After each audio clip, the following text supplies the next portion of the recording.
Hi, ladies. This is Sherry Lutz Harrington, and I am super excited to be here with a very dear friend of mine, Cassie Rajewich, if I'm saying that correctly. And Cassie and I have history going back to when she was being financially abused, and I was in my marriage not realizing anything was wrong. And then we've since kind of flipped roles. I got out of my marriage. Well, you got out of your marriage first, then I got out of my marriage, and we've both been on this financial recovery journey that has kept us bonded along with our deep, deep friendship and children a lot in the same genre, if you will. So I want to introduce her real briefly. Cassie, excuse me, teaches women go-getters how to make friends with their finances so they can own their own worth and live out their bravest stories. Very well written. She is the host of the Feisty Faith podcast, and Cassie is just really lives her faith, so that's great. Currently, she resides in the Central Valley of California with her husband, who is awesome. I know the man, he's awesome. And where they are raising their 4 girls and leaning into their own brave story when she's not chasing her through 3 wild and free littles. She can be found in the kitchen, conjuring up sweet, yummy goodness or dreaming up her next adventure and helping others navigate theirs. So what's missing from this bio, which is beautiful, is that you are a survivor of financial abuse. So I am hoping that you would be kind enough to share your story of financial abuse with our audience today. Yeah. And how come I want to cry? Because 1, I love you to death. And 2, just being here with you, it's a little full circle nostalgic.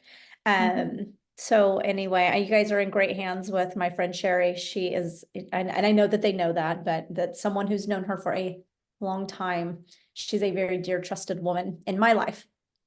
Now you're gonna make me cry. Okay, so your question was tell you a little bit. Is that what you say? Yeah, tell me your story of financial abuse. Like, go back to when we met and what you were going through and when you realized it was financial abuse. Start there. Gosh, you know what? I don't think I realized it was financial abuse till later. Years later, I just knew it was abuse, and I didn't quite navigate. But when you and I had met Sherry, or when I had met Sherry, I was coming out of, I guess, the divorce, and just in single motherhood trying to survive. I didn't really even know then how the layers of trauma and abuse had really impacted me. I was just trying to gather my wits. I think at the time that I had met you, I had filed bankruptcy on 50,000. I was 26, maybe then, somewhere Probably about that. about then. There's a big age gap between us, but it's never held us from being good friends. No. So, And but one, I had no idea it was abuse. I had a friend to give me a book. And in that book, there was emotional abuse. Because it really never got too physical. It did at the very end when I really began to set boundaries, get out and try to create an quiet exit plan. And then it began to get physical. But before that, it was definitely more emotional. And I did not realize that until I read that gal's book, this dear friend, who, by the way, handed me the book and then exited out of my life because she could not handle what I was enduring. And like many people, they want to rescue you and we have to navigate it, honestly, sometimes we have to be ready, Yeah. So, well, and I've had friends do the same thing. Like, okay, now that you're divorced, I can be your friend. Yeah. It's like, wow. And she goes, I wasn't, I remember one person in particular, I just couldn't go there, and she'd gone through similar things, and her ex is like, my ex is like your ex, and now we're good friends. But at the time she was like, I was not going to be your friend until I saw you got through this. And so but we need friends during these hard times, you do, but it isn't an easy time to be someone's friend unless you have some common ground. So, and I don't know, I did not know everything you were going through, but I'm going to ask real quick, was there verbal abuse? Yes. Yeah, and I guess that's where I tie in the emotional. I don't think the verbal abuse, yes, but it was definitely more covert under, where the debt came, head games. I dubbed it, really bad. And anyway, I'll tell you that offline. But but I eventually came up with a term of that, and I have identified it, with other people when they do that, play that sick game with me. But the financial abuse came in because I came from a family that was very careful with their finances. Mhm. Although they may not have taught me necessarily how to budget, I was not spendy. I had a credit card of $10,000 going into the marriage that I had never touched. I had some debt that I always paid off. I was so proud of my credit. At 22, I was just super proud of it. And because of his emotional, You can whatever. say it, bullshit. Yeah. Yeah, Okay, you but can that say it. one wasn't coming, but thank you, because of his emotional inadequacy, his Yeah. bullshit, that he brought in, that you don't really realize how toxic and where it can go. He had to have everything. He had to have everything, and he didn't want to work hard. And so he just went to where it was, and it was my credit. And that later revealed to me my inability to set boundaries, why I couldn't set the boundaries, because boundaries aren't, come from a whole nother issue, why you can't set them. Right. And so my people pleaser, just the woman man dynamic, that whole thing. And I began to see, oh my gosh, this is getting serious. It's maxing out. It's going, and I would try to talk to him about it, and they don't want to, they don't care. They don't want to face it. And it was all in my name. It was all in my name. So I wound up walking away with $50,000 and a little girl and a divorce and no education, at 20, I guess 5. Yeah, that's about when I met you. You were exiting and things were still a little sticky and hairy, and we bonded over common children, kids being the same age, and Jaden's lovely. She's just fabulous. Yeah. But then you got into the recovery. So Yeah. tell us how you recovered from this. I actually got into debt twice. So this one and then another one. That second one though was really to help me get through college. And so it kind of was an investment to my future. This one, what I wound up doing was trying to make a decision. And I think that this is where we all, when we are in this much debt and maybe don't have a game plan, not really sure how, the strategy that we need to pull together. So for me, I had to sit down and decide, okay, I don't have anything under my belt to bring in enough money to get me out of debt fast enough. I remember talking to a good friend and saying, throwing out my ideas, my options. And she said, you're a single mom. Go get a 40-hour-a-week job like the rest of us, and pay off your debt and put her in childcare. And immediately I knew, well, glad I talked to you, because that's actually not what I'm going to do. And I want to encourage any woman out there to live outside of the box. And you do not have to conform to any conventional way. If you do, that's great, but this is part of being brave. And what I decided was I'm going to clean houses, which Sherry helped me. They had some homes, and so I would clean houses for Sherry sometimes. I had a couple accounts, and I worked a part-time job. I went back to college and I filed bankruptcy. And that was, a really devastating decision for me. And I have found with clients since then, it's like the idea of filing bankruptcy for them is just debilitating oftentimes, as it was for me too. But it was the best decision I ever made. And it freed me to go and build something and put some building blocks in place for security. That was how I wound up getting out of that. And then eventually I earned my degree, got into corporate, and that got me into, getting that degree landed me into some more debt. But that one I wound up paying off dollar by dollar. Yeah, but it was a reset. And I went through bankruptcy too. As you know, I think we had $92,000 when we filed bankruptcy.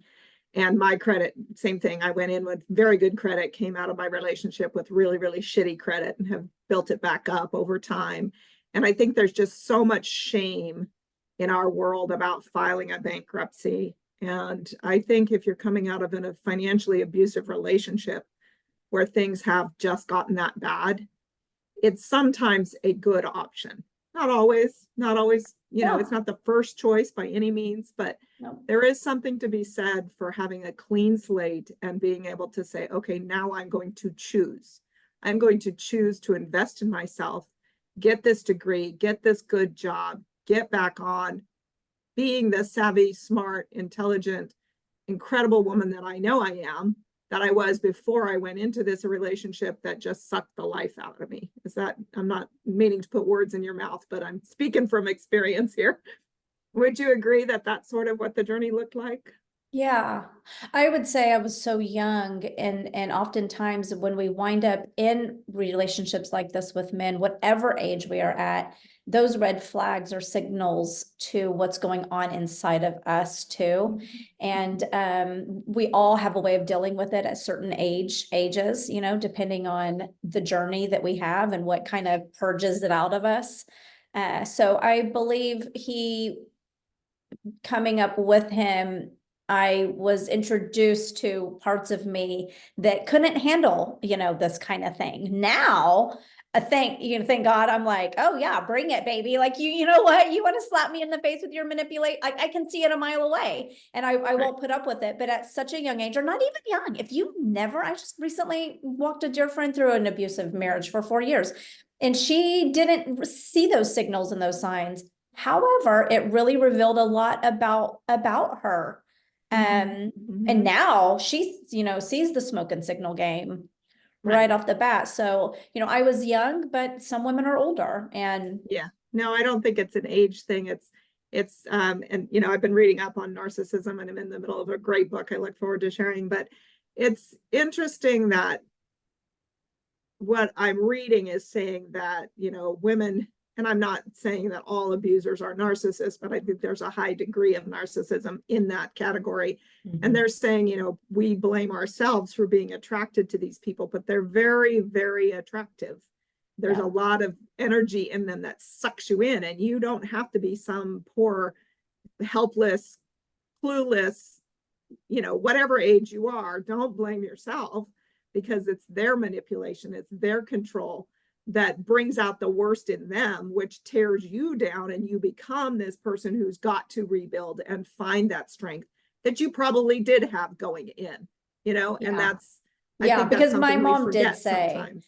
I can't believe out of my two daughters, because I'm the strong, kind of the spirited one, the feisty one, you know, and she couldn't believe that I was the one that got into that kind of a relationship. So yes, I do have a strength, you know, about me that was surprising to many, that I landed in that. I would say the same about me compared to my sisters as well. Yeah. Mm-hmm. I'm the go-getter. I'm the feisty one. I'm the confident one. I'm the one taking the risks. And yeah, I ended up in an abusive situation. The other thing, I wanted to just change the conversation here a little bit. I know in talking to you over the years, the abuse, the financial abuse, did not stop when the relationship ended for you. Can you talk a little bit about how you managed the intricacies of dealing with an ex who is abusive financially when you've moved on and you're trying to manage a mutual daughter? You had a daughter with your ex, and what did that look like for you going through that part of it? That was probably more torturous, because that lasted longer. Because I got in and got out pretty, you know, relatively quickly, within under 5 years, you know.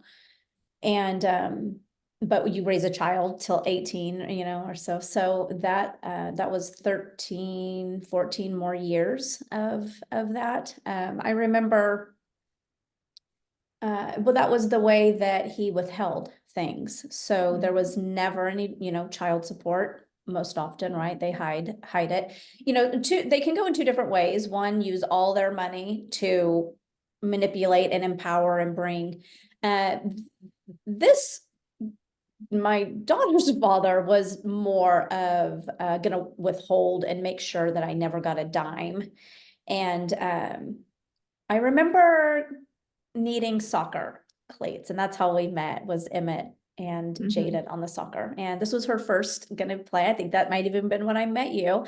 And I said, hey, she's gonna need some cleats. And it was like, she doesn't need cleats. She doesn't need them. She can go out on that field without them.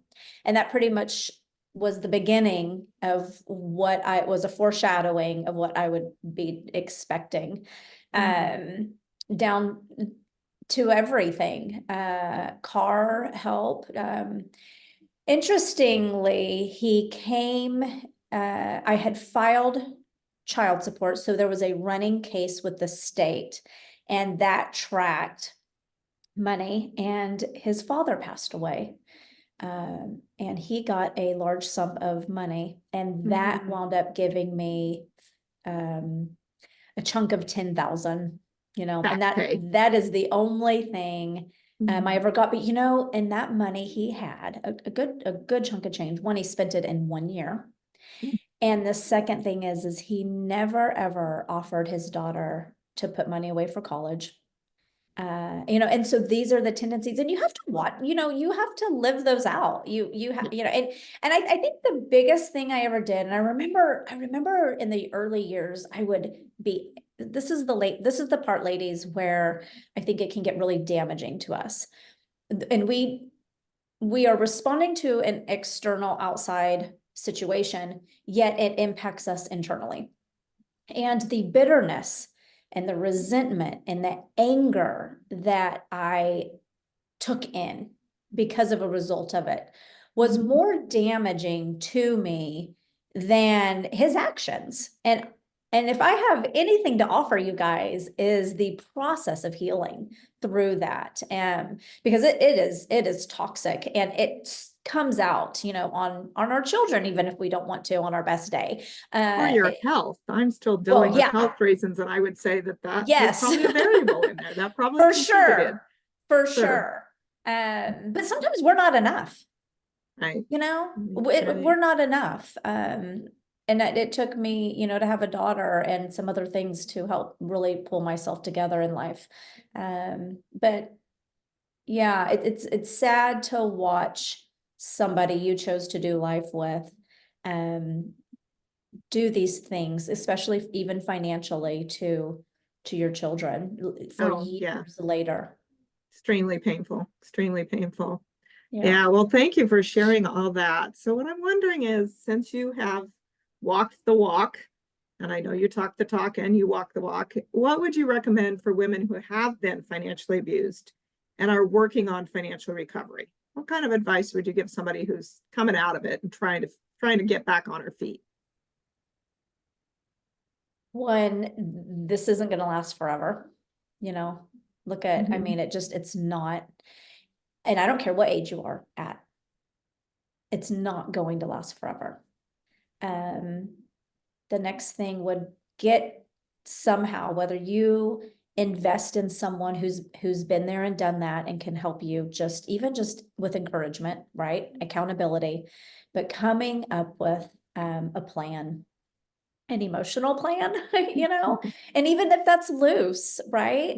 But guarding your heart, protecting your heart, making that conscious decision to somehow go, okay, I don't know what this is going to look like for me, but I'm not going to stay in bitterness.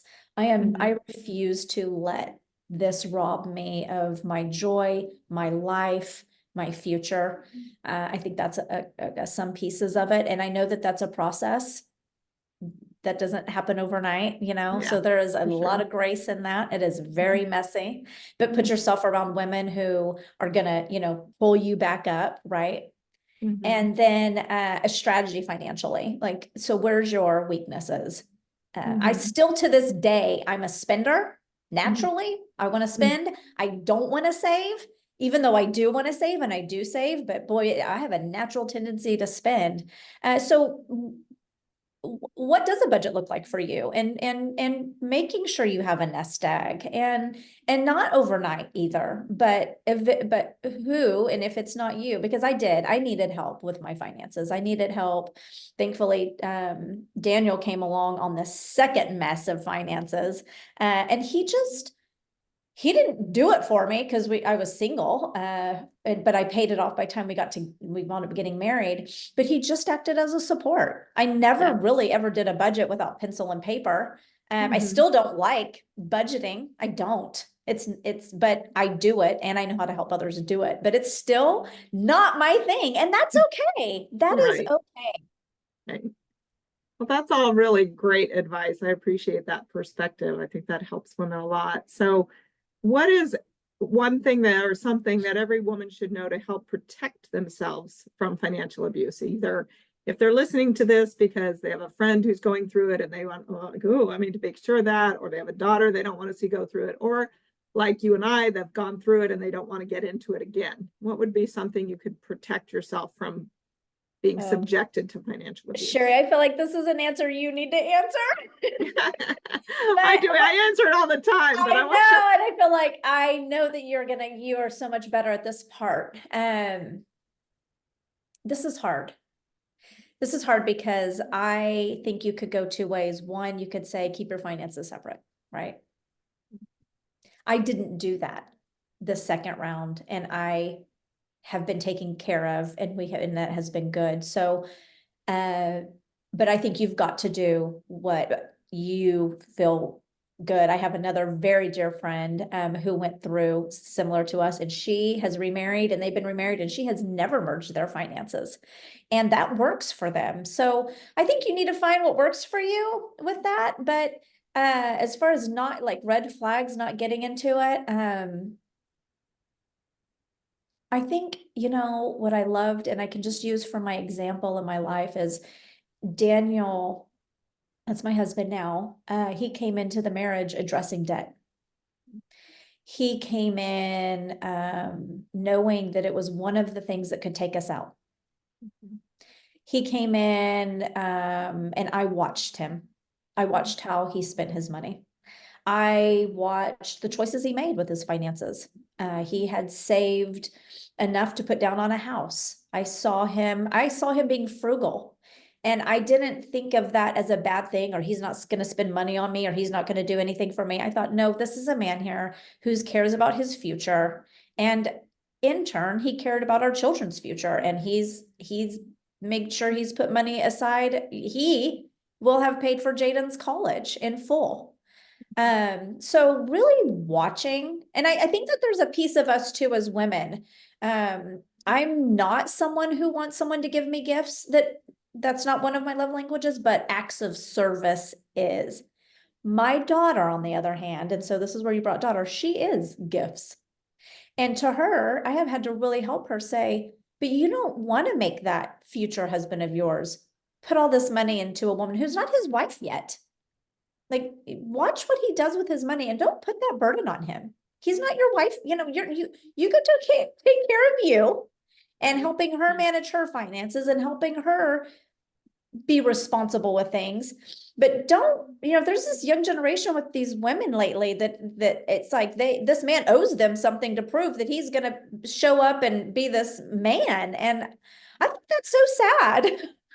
Yeah, it's interesting that she's experiencing that. And I hadn't thought about the love languages piece and the money tying into how you see the other That's person's. the damage too, Yeah, see, from her father, and right. that money, he withheld it. And so there Yeah, is that trauma. And so seeing in to the unique design and makeup and trauma from our children and the response to money and what that means, and helping them.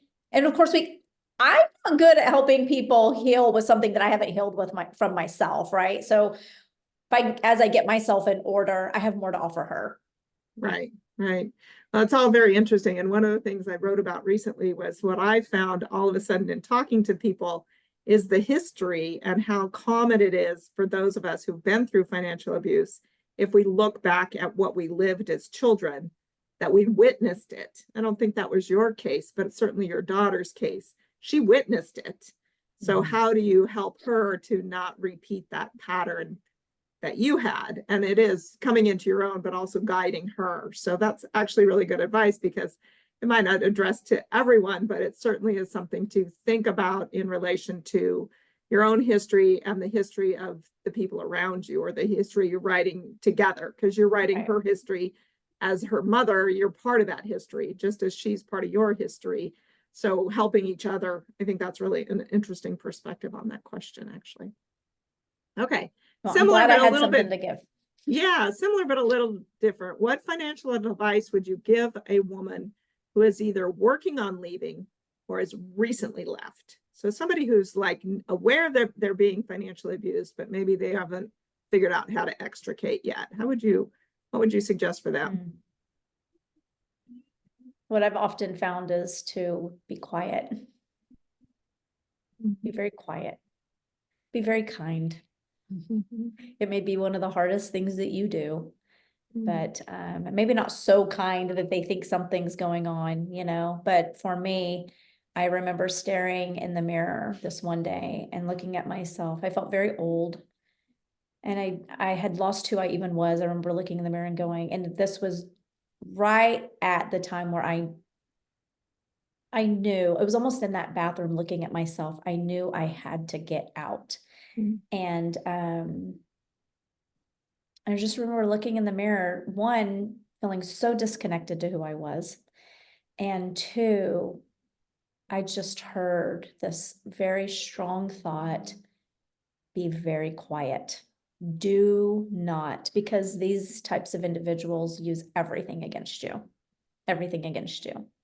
And so I didn't have anybody that I shared any of this. Well, I did go, I remember, to a dear friend, and she kind of helped me a little bit, a trusted friend. But yeah, be very quiet, and just begin to see what resources you can. I remember helping my good friend here that came out of this just recent 4-year, and he was she was completely trapped financially. And I said, what do you have to sell? Start selling stuff quietly without him noticing. She had bought a pair of shoes, return them, put the money here, you know, and that built her up a good chunk of change. Wherever you can begin to see what makes up money, that you can somehow, because most of the time they have control over it all. I wasn't quite like that. I had control over it all. But there is still the piece of trying to get out of that kind of relationship, right? And so depending on what kind you have, money trails, you know, we don't want those type of things. So quiet, and like everything around you represents a financial resource to help you when you get on the other side. That's really a good take on it. I like that. The other thing that I hear when you say quiet, I don't know how your ex was, but mine was very loud. He was a rageaholic. And for many, many years, I bought into that, and I fought back and I screamed back, and it was very, very damaging to everyone. And I remember my mother saying, when they get loud, you get soft. And it was when I could get soft that I could step back and see his behavior as a temper tantrum. He looked like a 3-year-old, and I had to keep myself from laughing. And that was really tricky, but that quiet is. That was probably a game changer for you. Yeah, to be able to be quiet and not buy into whatever it is. But I like your take on quiet, is to quietly make your plan, quietly arrange things, quietly figure things out. And I think that's absolutely very, very good advice. There are a lot of resources out there, and that's what this group offers as well, is, you know, making sure you've got a safe place to land, because we do know the murder rate for women who leave abusive men is extremely high. So be very, very careful, ladies. We always say that. Yeah, I wanted to say not so quiet that it's noticeable. So if you need to fight back every once in a while, you pick a fight, or you allow that fight to escalate. Sure. But I think, yeah, I see what you're saying, but I like the idea. I hadn't thought of that one, buying things and then returning them if there's a way to return for cash. And I always say stash cash, because that paper trail is gone. When it turns to cash, it's gone. But you have to find a safe place to do it. So that's excellent. So what I love about your journey, Cassie, is the recovery that you've made and where you are in your life now. And I would love for you to share with us what you're doing now, this new business, and kind of how you got yourself to this position, because I think it's super exciting what you're doing. And I think the group would love to hear it. Thank you. So the money story is part of me. And that was the one thing whenever I did remarry, and was never thinking I would be a stay-at-home mom. And so I do know that I'm a full platter gal, so I carry lots of things on a plate. And when I wound up marrying, he traveled, so I moved in with him, and of course brought Jaden along with us. And I wound up just having a strong desire to help single moms, really serve them. And that is what I wound up just throwing together a little website. And I thought, gosh, what do I have to give them? And that was financial help. What I think I've found through trying on different hats is that I'm really a debt-free coach. I think that's probably my strong suit, is helping women who really need to get debt-free and coming up with a strategy, because I strategize naturally. So I finally found that sweet spot. And then through that, I wound up just, I don't know, I also like to write. I'm a communicator. So I landed with an author, and she's wrote like 20 some books, and I got on her team, and I learned a lot about launching things. And so helping women who have a message get that out to the world in a professional way. So, which is really a fancy word for promoting online with a strategy and a long-term game plan to have impact. And that's what I do. I could not, though, drop the money part for the launch. And contrary to what experts say, I kept both. And that might be fine for now. You may later find it narrows. I mean, I'm like you, I do a lot and there's different pieces to it, but you eventually find you're more effective or more efficient, but it takes a while, I think, to get there. I don't think you can choose right away. And I think building up one so that it can support everything you need it to support before you let the second one go, if you eventually decide to do that, which you may not. So since you're talking to a group of women who have gone through or are going through financial abuse, how could you, where in their journey, or what services would your offering be good for? Like, who would benefit from what you can do for people? It would probably be the planning, thinking through, planning, strategizing, brainstorming.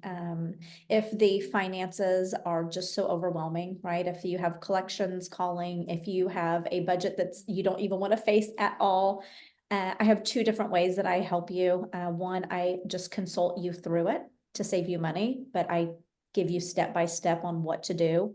And you would meet with me on Voxer throughout the month, or you would meet with me one-on-one. I have a variety of ways, because isn't it hard when we're in debt or we have this financial mess, and then you want to come and pay you to help me? You know, I can't find any money right now to even cover, my bills half the time. But my friend, there is money there. Okay. Most often, once you have, a job or something, I mean, because I could get in your numbers and pull out 150 and find a way for you to pay someone like me or someone else to help you come up with a game plan that at least gets you out 90 days, that might get you out a year and a half. But that's pretty much what I do, because it gets so overwhelming. So I will crunch numbers. I will give you a debt-free date. I will help you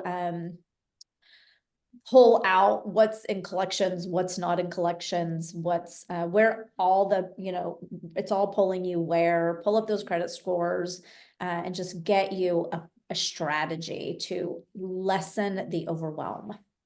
I love that. That's so awesome. And then the other part of the business, if they'll launch, if it is someone who's going through a life change and they see an opportunity to turn a skill or a passion into a little bit of a side business, then you could also help with that, right? So that's I help that woman get out and build something up. Yeah, that's fantastic. Well, Cassie, I'm sure you're fabulous at what you do. She's just, you're one of my favorite people. You just have this passion for life, and you have this zest and this zeal, and you have a way of really engaging with other people in a very, very real way. You don't pull any punches. You and I know that about each other. We never pull any punches. We'll just tell you, that's bullshit. We'll call you out. That's bullshit, right? So what is next for it's you? actually not good sometimes. Well, you got to learn, but that's you got to be tough around me. Style. You just got to be tough, You got to be tough. It's ours, your style is a little more direct maybe, but I'm pretty direct too. And I think that You that's are not direct. necessarily a fit for everyone, but I think that in a situation like this, having a strong woman who's been through it, who's walked the walk, I think that could be very empowering for someone to work with someone like you who's coming out of this situation. Thank So you. tell me, what's next for your business and what's the name of it? How can women find you? We can certainly post all the resources in the group. Cassie is a member of the group, so you can ask her questions directly. But shout out yourself there, girl. Tell us how they I can am reach you. really working hard to pull together a 90-day cohort. And so I don't know what that's going to look like, but it would be a reboot of a budget reboot, where you would come in. I'm trying to make it as feasible as possible. But in that case, I would need, enough women to go in there to make it worth my time. But Sure. I'm thinking a 3-month little membership that I would do twice a year, and it would just get you in around enough women that would get you going, kind of talk about boundaries, get the budget up and running again if you've lost sight of it. And then I would love a 5-year plan to be incorporated in that, where you would have, and if 5 years is too out for them, they would have a 3-year financial plan to just dream. That's what I'm working on. But I have kids and yeah, no, you've got a very, very full life, and yeah. I'm always excited to see what you're doing next and where you're going. So thank you so much for taking the time today to be here with me. I really, really appreciate it. Is there anything else you want to add to the group or any other comments you'd like to make? No, not at all. If you're a part of Sherry's group, you can definitely just call me. I'll negotiate, prices. I hate for money to ever be a huge thing in the way. So if you just want to reach out and say, hey, I'm part of Strong Women Thriving and I'm having some tough time, you can definitely message me in the group, but you can even just send me an email at Cassie@CassieRajewich.com and say, hey, I saw and your prices feel overwhelming, but what can we do? Never be afraid of that. Yeah, with anything and anyone. Right. Well, and you have a lot of free resources on your website too. Yeah, So I have even that too, for sure. yeah, there's a lot of free things there. And I think if you are interested in what Cassie might be able to do to assist you, definitely reach out to her.